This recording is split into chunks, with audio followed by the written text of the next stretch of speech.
Ang magiging asawa ko. Ay, napakaganda pala. Boss, dumating na sila. MS, Wei. Ito si Lin Fan. Kayo na ang mag-usap. Hindi na ako makikialam.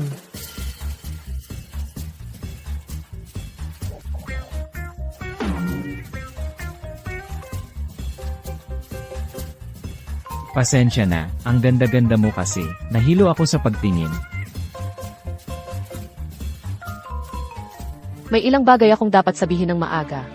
Hindi ako mayaman. Kung talagang magpapakasal tayo, kailangan mong alagaan ako habang buhay. Naisip mo na ba ito? Naisip ko na. Handa akong mag-alaga. Handang pumasok sa pamilya mo at alagaan ka habang buhay. Pero, kailangan ng 1 milyong piso na daw. 1 milyon. Manghuhold up ka ba? Tumingin ka nga sa salamin. Tingnan mo kung karapat-dapat ka. Huwag mong sabihin yan.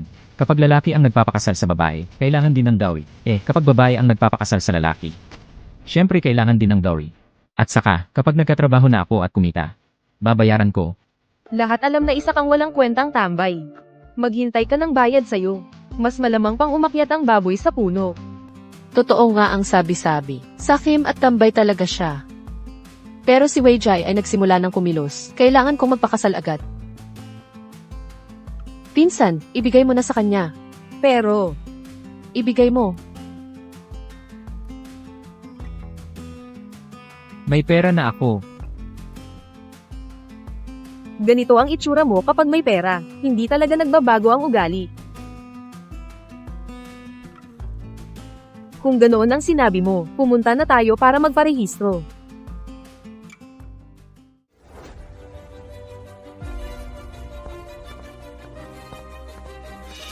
Halika, sumama ka sa lola, paghiwalayan natin ito.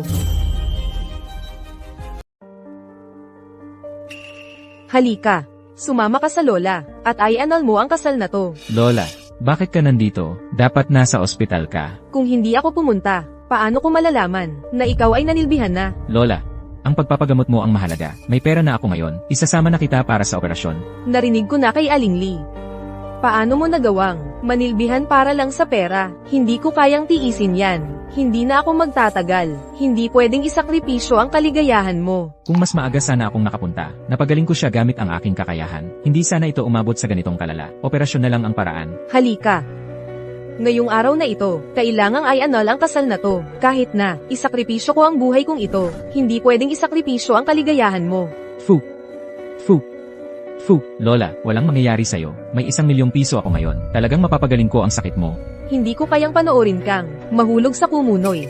Ang buong huling bahagi ng buhay mo, iaalay mo sa pag-aalaga ng isang may kapansanan. Lola, huwag kang mag-alala. Ang asawa ko, kayang-kayang maglabas ng 1 milyon. Ang buhay ko sa hinaharap, hindi magiging masama. Kasalanan ko ito, kasalanan ng sakit ko, kaya ka napilitan. Basta mapagaling lang ang sakit mo. Hindi ito pagpapakasakit para sa akin. Lola, ikaw na lang ang natitira kong kapamilya. Para sa akin, magpagamot ka na lang ng maayos. Naisip ko na, handang-handa akong mag-alaga. Handang manilbihan at mag-alaga sa'yo habang buhay. Pero, kailangan ng 1 milyong piso na dote. Buti na lang inutusan mo akong ihanda ang bahay na ito ng maaga. Napakasakim ni Lin Fan. Kung malalaman niyang ikaw ang pinuno ng pamilya Wei, baka hindi lang 1 milyon ang hilingin niya. Kaya, hindi dapat niyang malaman ang totoo kong pagkatao. Kasalanan ko, hindi kita nakahanap ng mas karapat-dapat na lalaki. Ayos lang. Ginagamit ko lang siya para malampasan ang problemang ito. Wala akong balak pakasalan siya. Kapag naayos ko na si Wei Jie, makikipaghiwalay ako sa kanya.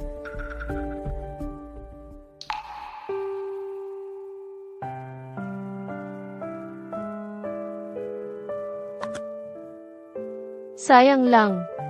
Ang singsing na ito na inihanda para sa akin ng mga magulang ko. Sa buong buhay ko, hindi ko na magagamit. Talagang mahal na mahal ka ng amo at ng ale. Ang singsing na ito, halagang 30 milyon man lang yan. Ano? 30 milyon? Wala lang. Nag-uusap kami tungkol sa sweldo ng mga artista. Mukhang kahit kailan, mahilig talaga ang mga babae sa chismis. Hindi na ako makikialam sa inyo. Nasa kabilang kwarto lang ako. Tawagin niyo lang ako kung may kailangan.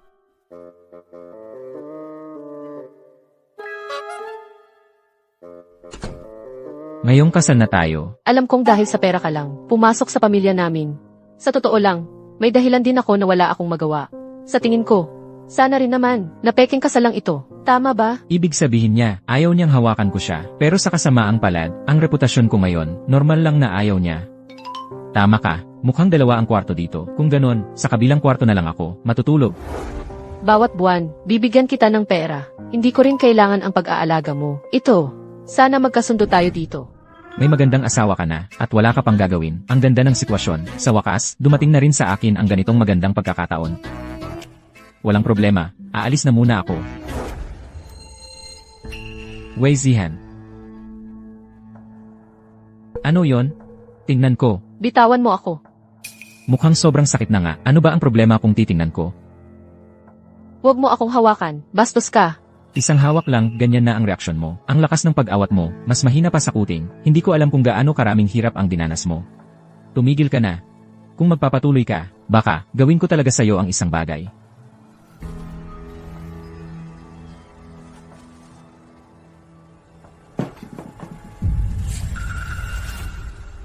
Teka, Hala! Ang laki ng singsing na to. Ang laki ng brilyante na ito. Grabe, sobrang laki talaga. Mukhang peke ito. Alam ko na, kayong mga babae, naku, gusto nyo ng mga peking bagay. Kapag mayaman na ako sa hinaharap, bibilhan kita ng totoo. CJ.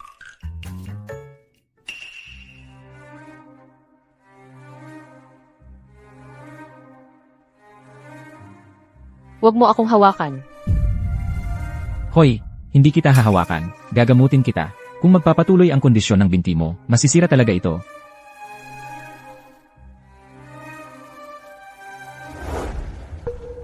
Lin Fan, kung may gagawin ka sa akin, hindi kita patatawarin.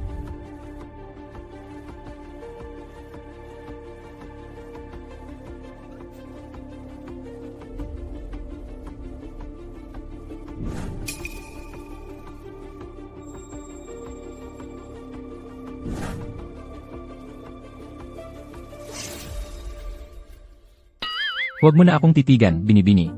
Pakiramdaman mo, hindi na masakit, di ba? Paano nangyari yon? Parang totoo nga. Hindi na masakit. Sabi ko sa'yo, basta may karayom akong pilak, walang sakit na hindi ko mapapahupa. Hindi ba't isa kang tambay? Paano ka natuto ng medisina? Ano naman kung tambay ako? Ang mga tambay ay may pangarap din, okay? Noong bata pa ako, nagbabasa na ako ng mga libro sa medisina. Basta, habang nagbabasa, natutunan ko na lang. Talaga? Sa pagbabasa lang ng libro, matututo ka na? Siyempre, Sa madaling salita, salamat sa pagligtas mo sa akin.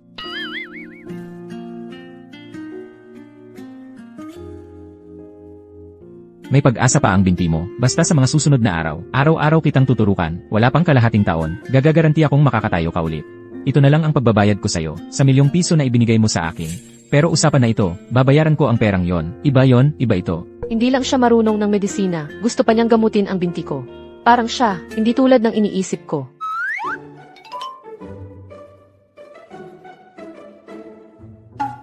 Ikaw, anong ginagawa mo? Dadaling kita sa kama para magpahinga. Bitawan mo ako.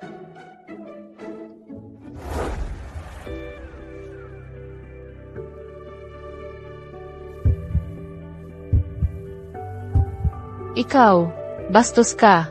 Bakit ang pula-pula ng mukha mo? Nagkakalagnat ka na naman ba? Tingnan ko.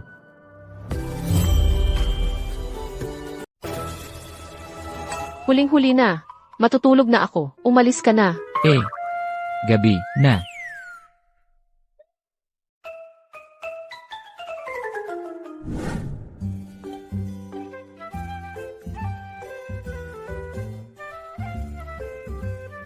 Kumusta? Magaling ang gawa ko, di ba? Sakto lang. Nga pala, nasaan ang mga magulang mo? Nagpakasal tayo, pero bakit hindi ko sila nakita? Ang mga magulang ko, matagal nang pumanaw. Kaya pala ang pinsan niya lang ang nag-aalaga sa kanya. Walang magulang at may kapansanan pa. Ang kahabag-habag naman, buti na lang nakilala niya ako. Huwag kang mag-alala, mula ngayon, ako na ang magiging pamilya mo. Ako ang mag-aalaga sa'yo at pagagalingin ko ang binti mo. Araw-araw pa akong magluluto ng masarap para sa'yo. Ang ganda pala ng ngiti niya.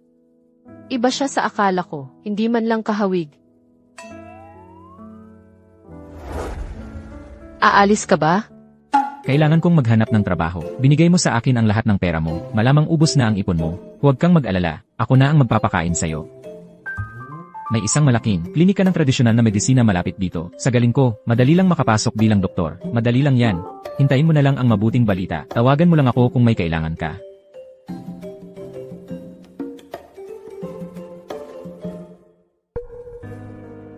Naalala ko, nabili ko na. Ang klinikang yon. Ayusin mo ang trabaho para sa kanya. Boss, hindi ba't peking kasal lang yan? Bakit mo pa siya bibigyan ng trabaho? Gusto kong malaman kung ang pag-uugali niya ngayon ay pakitang tao lang dahil sa pera o ganoon talaga siya. Hoy, si Lin Fan pala to. Buhay ka pa pala. Mukhang dukha ka pa rin. Hirap na hirap ka siguro. Ikaw, mas mabuting unahin mong isipin ang sarili mo. Maaga pa lang, nandito ka na sa urology. Ganoon ba kalala ang problema mo? Ikaw, mas mabuti yon kaysa sa isang palamunin. Ay! Nagsiselos ka pala kasi hindi ka kayang buhayin ng babae. Naiinggit ka sa akin. Sayang. Kahit 100 beses ka pang ipanganak at magpakasal sa patay, walang magkakagusto sa'yo. Ikaw. Lin Fan, hintayin mo. Haring, pangunahing doktor. Lalaki, 30 taong gulang, 186 sentimetro ang taas. 2 taon o higit pang karanasan. Parang ako ang tinutukoy nito ah. Simula nang mabili ang klinika ng Way Group, ito ang unang pagkakataon na mag-hire sila sa labas. At pangunahing doktor pa ang hinahanap nila. Napaka-importanteng posisyon, pero napakababa ng hinihinging kwalifikasyon. Tunay ngang tumatanda na ang direktor. Hindi ko talaga papayagan ang ganitong klaseng tao na manatili sa klinika. Kumusta po? Ako si Lin Fan, bagong empleyado dito. Yung nasa reception, ang nagsabi na hanapin kayo para sa onboarding. Ikaw, pumunta ka na lang sa security department. Guard. Pero sa job posting, nakalagay, na marunong ako ng acupuncture. At dahil gusto kong gamitin ang acupuncture para tumulong, kaya ako nag-apply dito. Ikaw, isang tambay na nag-drop out ng high school, marunong ng acupuncture. Sino ang maniniwala sa'yo? Kung gusto mong maging guard, gawin mo. Kung ayaw mo, umalis ka. Ikaw. Kailangan pa ng pera para sa susunod na gamutan. Ng lola ko, kailangan din ng regular na pangangalaga. Ang binti ni Wei Zihan. Sige na, magtatrabaho muna ako rito. Guard na guard. Hindi ako naniniwala sa kakayahan ko sa ganito kalaking klinika ng tradisyonal na medisina. Hindi ako makakapagtrabaho bilang doktor. Tulong. May tao ba dyan? Tulong. Tita Lee, anong nangyayari? Matapos uminom ng gatas ng apo ko, bigla na lang siya nakatulog ng mahimbing, kahit anong alog ko sa kanya. Wala siyang reaksyon, hindi ko alam kung anong nangyari sa kanya. Tingnan ko. Naku, Lin Fan, anong ginagawa mo dyan? Guard ka lang. kailangan kong mag-acupuncture. Napakahina ng pulso ng sanggol. Ito lang ang paraan para iligtas siya, o huli na ang lahat. Lin Fan, bakit may karayom ka? Lumayo ka sa apo ko. Atake sa puso. Wala tayong defibrillator dito sa klinika. Tawagan mo ang ambulance para ilipat siya. Bilisin mo. Huli na kung ililipat pa siya. Malamig na ang katawan niya pagdating doon. Tumabi ka. Hayaan mo akong mag-acupuncture. Tama na, Lin Fan. Tinatanggal ka na sa trabaho. Ma'am, narito na po ang tanghalian ninyo. Tanghalian, inihanda na ni Lin Fan para sa akin. Palitan ko na po ang gamot ninyo. Kaninang umaga, bago umalis si Lin Fan, pinalitan na niya. Mukhang, maayos na maayos ka nga niyang inaalagaan. Siya, pagdating sa pag-aalaga, magaling naman talaga siya. Nga pala, inilagay mo siya sa klinika. Oo. Pero, parang hindi siya pumasa sa interview. Na-assign siya bilang guard. Guard, May malaking klinika ng tradisyonal na medisina. Sa lugar na ito, sa galing ko, makakapasok ako roon bilang doktor. Walang duda. Hintayin mo na lang ang magandang balita. Tawagan mo lang ako kung may kailangan ka. mabuti na rin. Kung hindi niya magawa ang trabaho ng isang guard, wala na siyang dahilan para magtrabaho sa klinika. Tara, dalhin mo ako sa klinika para sa rehab. Rehab talaga. Hindi para bisitahin si Lin Fan. Gusto mong bawasan ang sahod? Yali, maniwala po kayo sa akin. Hayaan niyong gamutin ko siya. Bilang isang doktor, ang paunahing tungkulin ko ay magligtas ng buhay. Hindi ko kayang manood lamang, habang isang buhay, ang nawawala sa harap ko. Lin Fan, tumigil ka na ba? Kung mamatay ang pasyente sa klinika natin, ikaw ba ang mananagot? Mga tao, itapon ninyo palabas ang istambay na ito. Pinapatay mo siya. Bitawan siya. Asawa ko, anong ginagawa mo rito? Para sa physical therapy ko. Ano nang nangyayari? Nako. Humihinga pa ang sanggol, pero hindi na ito nakakapagbuga. Yali, kung maniniwala lang kayo sa akin, huli na ang lahat. Kailangan mong hayaan akong gamutin ang bata. Ako ang mananagot kung may mangyari. Sige, gamutin mo na. Para lang makapagligtas ng buhay. Hindi siya natatakot managot. Lin Fan, ikaw na isang hamak na gwardya. Napakagaling mo pala. Bakit ba pilay pa rin ang asawa mo? Tumigil ka. Huwag mong insultuhin ang asawa ko. Mga tao, dalhin ninyo ang dalawang ito na nanggugulo sa paggamot ko. Dalhin ninyo sila sa presinto. Huwag niyong hawakan ang asawa ko. Anong hinihintay ninyo? Dalhin ninyo. Tigilan ninyo yan. Direktor, pinipigilan nila akong magsagawa ng lunas. Kanina ko pa sila balak. Dalhin sa presinto. Napakalaking karangalan ng pagdating ninyo. Bakit hindi kayo tumawag sa akin? Para masando ko kayo. Director, huwag po kayong mag-alala. Direktor, bigla ang nagkaroon ng atake sa puso ang sanggol. Kanina ko pa gustong i-arrange na mailipat sila sa pinakamalapit na ospital. Sila ang dalawa, palagi na lang nakakagulo. Hindi ako nanggugulo. Talagang hindi na aabot ang paglilipat sa ibang ospital. Kailangang magsagawa ng acupuncture. Isang guard ka lang. Anong alam mo sa acupuncture? Kung hindi yun panggugulo, ano pa? Kailangang mag-acupuncture ka agad. Mukhang maganda ang relasyon ni Jiwei at ng asawa niya. Kung ganoon, gawin nating pabor. Hayaan nating magpakita ng kakayahan si Lin Fan. Tiyak na magpapasalamat sa akin si Jiwei. Lin Fan, tama ka. Hindi na aabot ang paglilipat sa ospital. Lin Fan, magsagawa ka ng acupuncture. Paano mo naman? Ako ang direktor ng TCM Clinic. Kung may mangyaring masama, ako ang mananagot sa lahat ng kahihinatnan. Basta maligtas ang anak ko, kahit ano ang gawin, payag ako. Lin Fan, magsagawa ka ng acupuncture.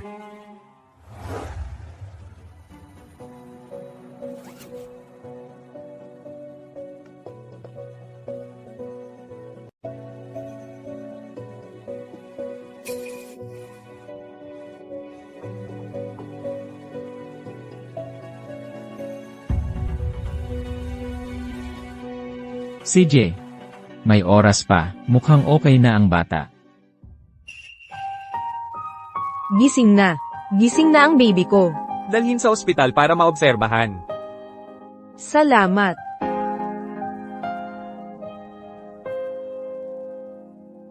Hiyaw 1. Bilang isang head ka, nagkamali ka ng malaki. Parusahan kita, bababa ka sa posisyon ng pangunahing manggagamot. May pagkakamali talaga ang tao paminsan-minsan. Maliit na pagkakamali lang naman yun. Maliit na pagkakamali.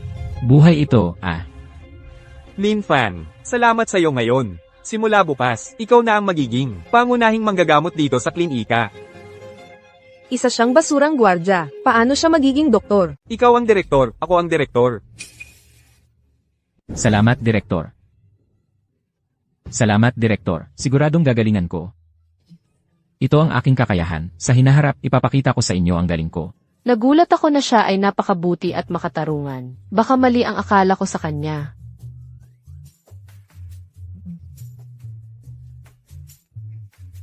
Napakagwapo ng asawa mo. Tingnan mo ang itsura niya. Siya ay isang walang silbi. Paano siya maaaring maging? Director Kiao. Si Lin Fan ay may karanasan. Kulang lang ng isa, pagkakataon na patunayan ang sarili. Bakit ka naman nagmamadali? Ano ka ba? Bakit ka nakikialam? Tumahimik ka, alam mo ba kung sino siya? Direktor, ang pinsan ko. Isa lang siyang pasyente mo. Muntik na masabi, inutusan ni Jiwei dati ng espesyal. Huwag dapat ilantad ang kanyang pagkakakilanlan. Tama. Paano ka nakikipag-usap sa mga bisita ng klinika? Bukod pa riyan, hindi ba't gusto mo lang talagang makita ang kakayahan ni Lin Fan? Madali lang yan. Mag-aayos ako ng isang pampublikong pagsusulit sa paraan ng pagtusok ni Lin Fan ngayon. Talagang madali lang yan. Pero, Tama na. Disperse na. Gawin nyo na ang dapat yung gawin. Laboratorio ultrasound.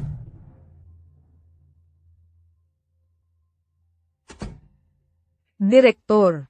Mag-ingat ka sa susunod. Huwag kang magpahalata sa iba tungkol sa ating relasyon.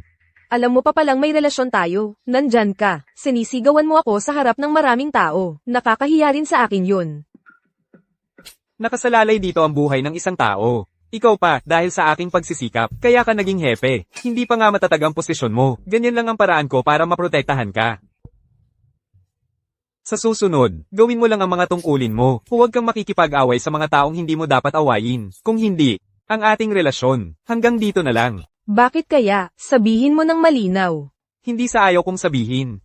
Kung sasabihin ko ito, ako bilang direktor, hindi na rin ako makakapagpatuloy.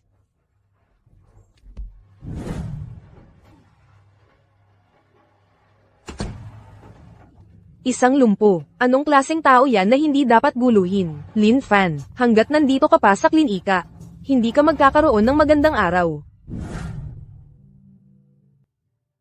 Narito ako para sa'yo, pang-araw-araw na acupuncture. Ano? Natatakot ka ba na manyakin kita? Hindi ako.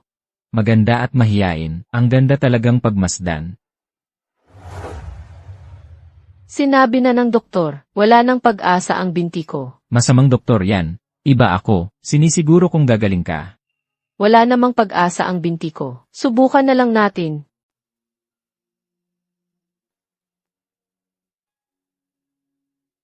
Siya, mukha siyang gwapo kapag seryoso.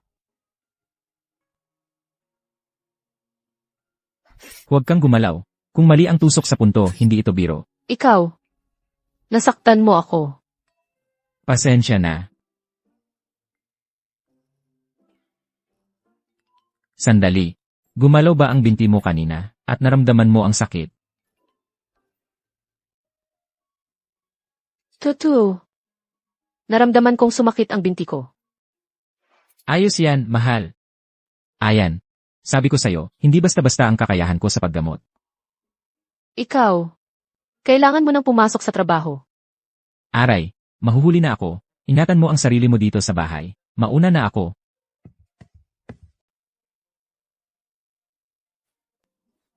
Sabi nila wala na silang magagawa sa binti ko. Talagang wala na silang magagawa. Hindi kaya. Kaya talagang pagalingin ni Lin Fan ang binti ko. Yung tambay na yon, siya ang asawa ni Wei Jihan, si Lin Fan. Siya nga. Wei Jia. Kung gusto mong suran si Lin Fan, bakit ka lumapit sa akin? Gusto mong kalabanin si Lin Fan, di ba? Pero ang hindi mo alam, ang asawa ni Lin Fan, si Wei Jihan, ay pinsan ko. Siya rin yung misteryosang boss Wei ng Wei Group. Ano? Kaya pala pinoprotektahan siya, nung matandang direktor. Kaya, kung gusto mong kalabanin si Lin Fan, kailangan mong makipagtulungan sa akin. Kung iisipin, wala naman gaanong problema sa pagitan namin ni Lin Fan. Kung siya pala ang asawa ng presidente ng Wei Group, mas mabuti pang suyuin ko na lang siya. Bakit pa ako makikipagsapalaran sa iyo?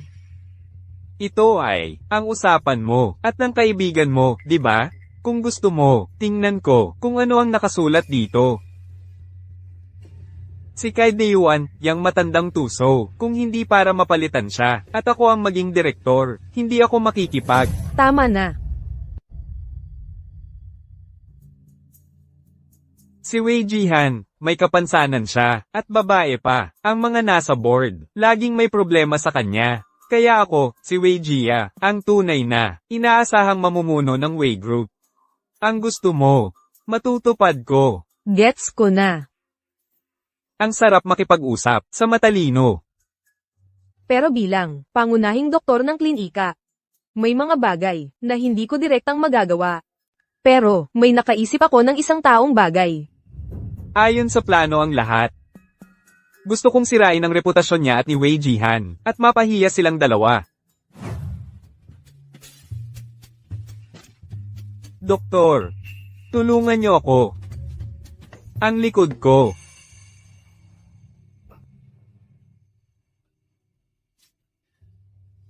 Lin Fan,